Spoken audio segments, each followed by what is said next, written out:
O XPML tem feito uma emissão atrás da outra, triplicando o patrimônio do fundo. Você acha isso saudável? Já lhe adianto que não, e ao longo desse vídeo vou explicar o porquê. O tema desse vídeo vai ser sobre a diluição de patrimônio com emissões, um tema muito debatido, mas aqui vou literalmente desenhar para vocês, para que fique claro de uma vez por todas como emissões podem prejudicar os cotistas atuais. Como é um assunto muito importante, coloquei um pouco mais de dedicação aqui nele e vou acrescentar ele na minha playlist de vídeos atemporais. Pois o caso XPML aqui, vou utilizar apenas como exemplificação. Bem, galera, que eu já PS, esse é o canal Fique Esperto. Antes de ir para a parte principal, eu preciso explicar para vocês o exemplo que eu vou utilizar na minha tese. O mercado de shoppings aqui no Brasil, no momento que eu falo, aqui no começo de 2024, ele está muito aquecido. Estão acontecendo muitas transações, principalmente entre ações de shopping vendendo e FIIs comprando. Então, todos os fundos de shopping têm feito emissões recentemente, mas o XPME tem se destacado nesse sentido, com emissões nas casas dos bilhões, sendo a última aqui de quase 2 bilhões de reais. Então, essas emissões, uma atrás da outra, fizeram com que o VP do fundo saísse aqui um ano atrás, aqui em abril e maio de 2023, de pouco mais de 2 bilhões de reais, para o que vai ser aqui no VP de abril, que provavelmente com a integralização das cotas vai para algo bem próximo ou superando 6 bilhões de reais, ou seja, triplicando de tamanho. Um detalhe que será importante aqui no final do vídeo é saber que essa emissão foi realizada com um custo bem salgado, de R$ 3,97 por cota, ou 3,55% de custo da emissão, o que é um valor exorbitante. E é por isso que aqui essa gestora, a XP, ela recebe uma nota tão baixa no quesito emissões aqui no meu ranking de gestoras. E recebe uma nota tão baixa, aqui de 4,82 da comunidade, em um questionário que eu fiz no passado. Está na posição 51 desse ranking, ou seja, muito baixo. Essa planilha aqui não é a foco desse vídeo, mas vou deixar o link para ela também aqui na descrição do vídeo ou nos comentários. Com isso daqui eu encerro a parte da emissão de XPML11. Acredito que o que eu disse aqui já seja o suficiente para vocês entenderem a parte principal do vídeo. Lembrando que esse vídeo vai para a playlist atemporal e já tem uns vídeos bem legais aqui nessa playlist aqui, tá? Sugiro vocês darem uma conferida lá, pois são vídeos mais bem estruturados. Ainda para entender como a diluição das emissões impacta os fundos, vocês precisam ter em mente o que eu disse nesse vídeo aqui, que inclusive está na playlist que eu acabei de me referir. Basicamente aqui eu expliquei o que você deve esperar, as 3 coisas que você deve esperar de um fundo de tijolo, que no caso é renda mensal, o reajuste dessa renda, ao menos pela inflação, e a valorização patrimonial, a menos pela inflação também, sendo que esses 2 últimos nem sempre são o reloginho nesse repasse. O foco aqui desse vídeo é o terceiro ponto, que é a valorização patrimonial. E algo que vocês precisam ter em mente é que a inflação dos fundos de tijolos ela fica acruada nos imóveis. Não é como nos fundos de papel, em que ela é distribuída nos rendimentos todos os meses. Esse acruamento vai acontecendo com o tempo, fazendo com que o patrimônio do fundo de tijolo aumente. No caso, estou exemplificando com o caso do sucesso aqui, que foi o SHPH11, o fundo passivo de shopping. Observe aqui como o patrimônio dele foi crescendo ao longo dos anos. No entanto, você só vai ter acesso a essa inflação acruada caso você venda suas cotas pagando 20% de imposto no processo ou quando o gestor faz a venda de algum imóvel. E aqui é que começa o problema.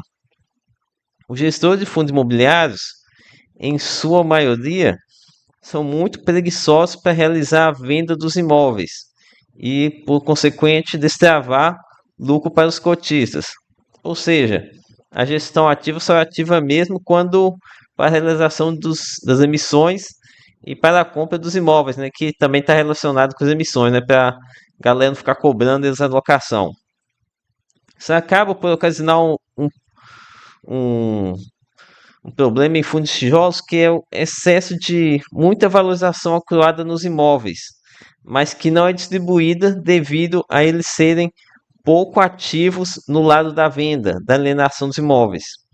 Repito, isso acaba por ocasionar que em fundos com imóveis com muita valorização acumulada, que só será distribuída quando aconteça a venda dele.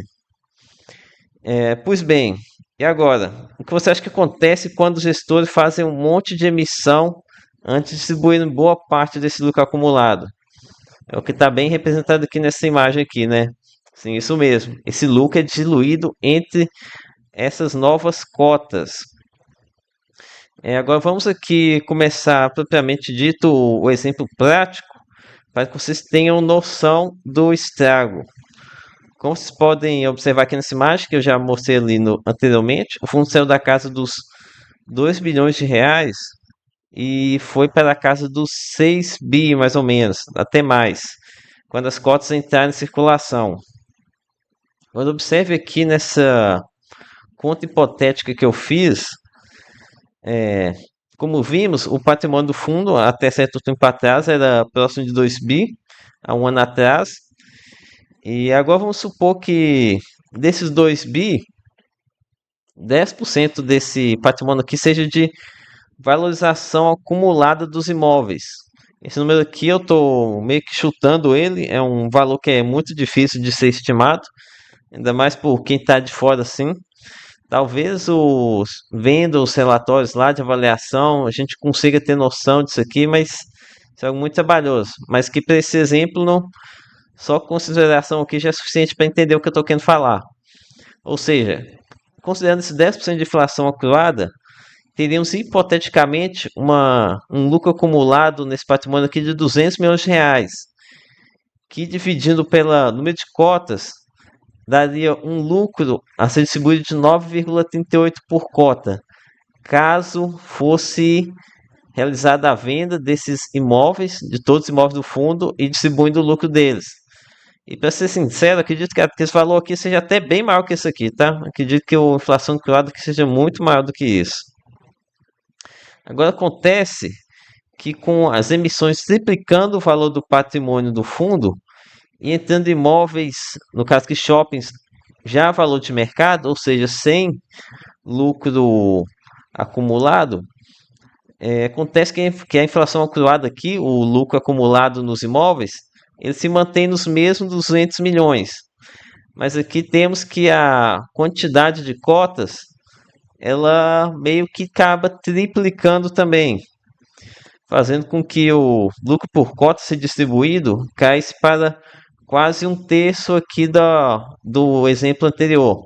Aqui no caso sendo 9,38 por cota para 3,62 por cota. Nesse momento aqui eu peço a vocês que pausem o vídeo e fiquem um pouquinho a debater aqui, a dar uma refletida sobre essa ilustração que eu montei.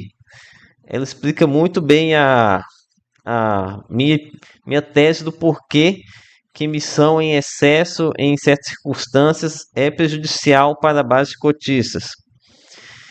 Galera, o vídeo aqui ele ainda não acabou, viu? Ainda tenho que expor algumas réplicas para os argumentos principalmente daqueles que defendem os gestores a qualquer custo. Mas antes disso, peço a vocês que curtam e compartilhem meu conteúdo. Infelizmente, trabalhando de 8 a 18 horas, me permite fazer apenas um vídeo desse nível aqui de qualidade por semana. Isso se não houver contratempos, como um sábado trabalhado no meu futuro ex-emprego, né? Caso dê certo essa minha empreitada aqui com o YouTube. Pois é, beleza? Então, o argumento de muitos aqui, que o contraponto, é de que o ajuste do VP, naquela valorização que eu mostrei atrás, acaba por compensar essa diluição. Mas será mesmo? Eu acho que não, viu? Primeiro, mesmo que fosse verdade isso aqui, quem está investindo em fundo imobiliário, ele quer rendimento. Porque aqui que estou mostrando aqui nessa imagem aqui, Você não vai comprar um pãozinho na padaria com VP. Você não vai chegar lá para atender e falar: olha, moça, meu VP aqui aumentou no fundo XX tal aí e eu quero aqui que eu vou comprar uns pãozinhos com esse valorização. Não consegue. Você tem que ou vender ou receber essa valorização. Segundo, a avaliação de valor patrimonial de fundo de tijolo é uma ciência muito mais abstrata do que vocês imaginam. Tem dois números lá que, se você muda, altera completamente a avaliação. Eu pretendo até falar sobre isso futuramente em um vídeo também, mas isso aí eu deixo para outra hora. Tô com uma fila enorme de vídeos aqui para produzir e não estou dando conta de tanto tempo que tem para falar, então deve ser um vídeo que ele vai demorar um pouquinho também, que vai ser um assunto bem técnico, um assunto bem chato. Eu já imagino que não vai interessar muita gente, acaba que me desestimula. Bem, continuando aqui com minha tese, contrapando as futuras técnicas, observe aqui como o VP XPML11 manteve-se praticamente estável de 2019 até agora em 2024. Será que isso daqui faz sentido mesmo? Tenho minhas dúvidas, né? Inclusive, tenho minhas teorias de que gestores de fundos de tijolos vão ter a tendência de manipular o VP para baixo, a fim de viabilizar mais facilmente as emissões. Então, aqui é outro ponto polêmico. Tem muitos que vão falar que isso aqui é teoria, que é coisa da minha cabeça. Mas geralmente quem acha que isso daqui de manipulação de VP é uma viagem, provavelmente também são aqueles que acreditam na santidade dos gestores. E, sinceramente, tá, depois de tanta coisa que a gente viu aí, de tanta engenharia financeira que esse pessoal aqui fez, de tanta sacanagem que já fizeram, que os gestores já fizeram com os cotistas, vocês imaginarem que eles não fariam uma manipulação do VP para que ele ficasse menor e com isso facilitando as emissões. Sinceramente, vocês são inocentes. Para mim, essa pessoa é inocente. Não estou dizendo que isso aqui seja o caso do PML11, talvez até seja o que a empresa de avaliação fez mesmo, mas sempre fica com aquela pulga atrás da orelha se realmente esse VP é real, se não está sendo manipulado. Então, aqui nesse ponto é que. Então, agora aqui falar um pouco sobre arbitragem, que é aqui que reside a importância da arbitragem para compensar esse efeito da diluição das emissões. O fundo, até então, o XPML, ele tinha a suficiente para que os investidores conseguissem utilizar essa estratégia de 3 emissões, mas como os custos de emissão estavam lá nas alturas, como mostrei lá no início do vídeo, não é possível conseguir bons lucros com as arbitragens. E o que isso tem o impacto disso? Que essa arbitragem aqui, eu coloco ela como se fosse um contraponto a essa diluição do patrimônio. O efeito perverso da diluição, ele continuaria. No entanto, a emissão, ela poderia ajudar a diminuir o impacto dessas emissões sucessivas, diluindo o patrimônio. Mas aqui, como eu mostrei lá no início do vídeo, com um custo de quase 4%, acabou que o mercado acabou jogando a cotação bem lá perto do preço de emissão. Acabou que para a pessoa meio que não compensava participar dessa emissão. Eu não conseguia lucro com essa arbitragem.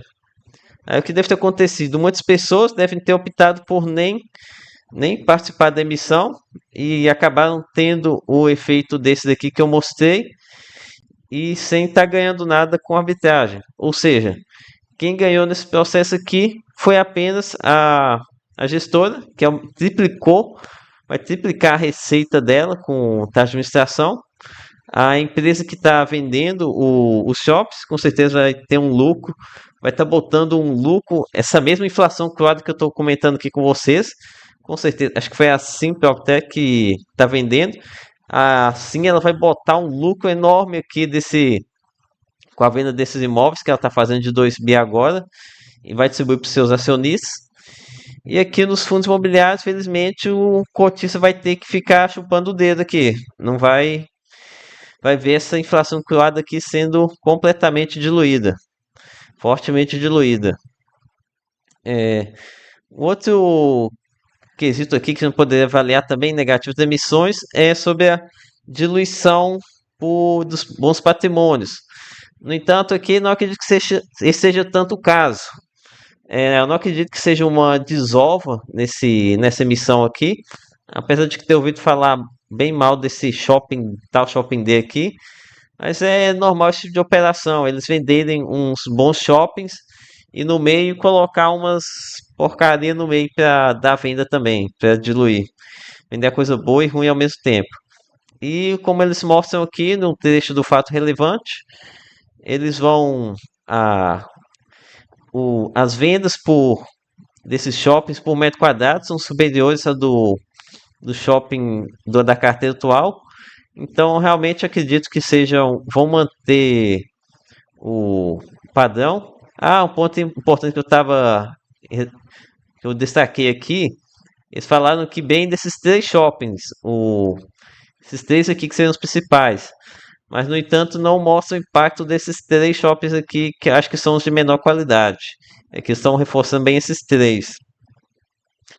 Então, um pouco de. Fica suspeito essa análise deles.